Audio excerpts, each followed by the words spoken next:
को जय मसीह की स्वागत करते हैं आज फिर एक नए वीडियो में। आज हम बात करेंगे परमेश्वर के वचन के द्वारा। तो आज यदि सचमुच आप अपने विवेक को सुरक्षित रखना चाहते हैं और प्रभु के वचन में आप चलते हैं, विश्वास करते हैं, तो प्रभु आपके जीवन में आपको 100% मदद करेगा और आपके जीवन में काम करेगा। हालेलुया। क्योंकि जैसे आज हम प्रभु का धन्यवाद करते हैं और उसकी महिमा करते हैं और उसके नाम का भय मानते हैं, तो वही परमेश्वर हमारे जीवन में हमें उन्नति की ओर लेके जाता है और सही मार्ग और सही शिक्षा को देता है।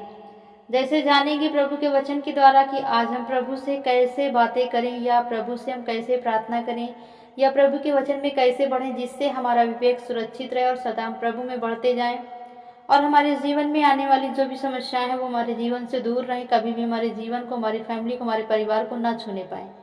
तो आज का टॉपिक यही है कि हम अपने जीवन में कैसे परमेश्वर के राज में चलें, जिससे हमारा जीवन सुरक्षित रहे, हमारा परिवार सुरक्षित रहे, हमारे घर के लोग सुरक्षित रहें। हालेलुया।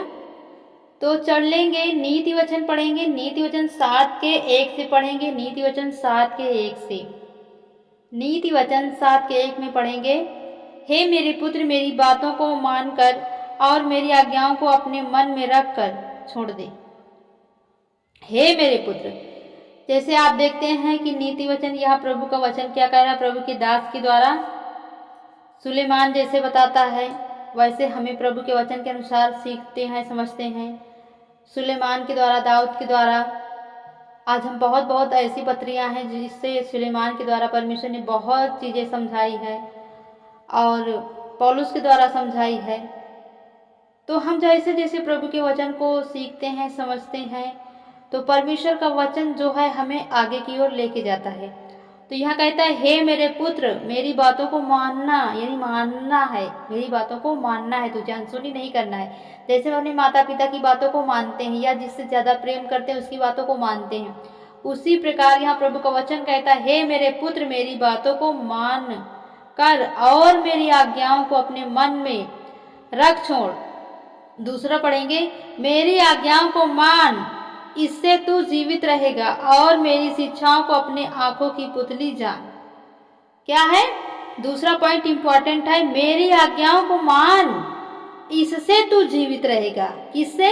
परमेश्वर के वचन को हमें क्या करना है, मानना है, क्योंकि परमेश्वर के वचन ही से हम क्या रहेंगे, जीवित रहेंगे।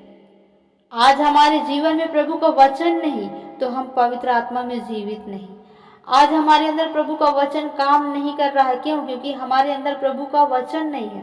क्योंकि प्रभु का वचन जैसे पढ़ते हैं कि तुम मुझ में बने रहो और मेरा वचन तुम में बना रहे, तो जो चाहो मांगो वह तुम्हारे लिए हो जाएगा।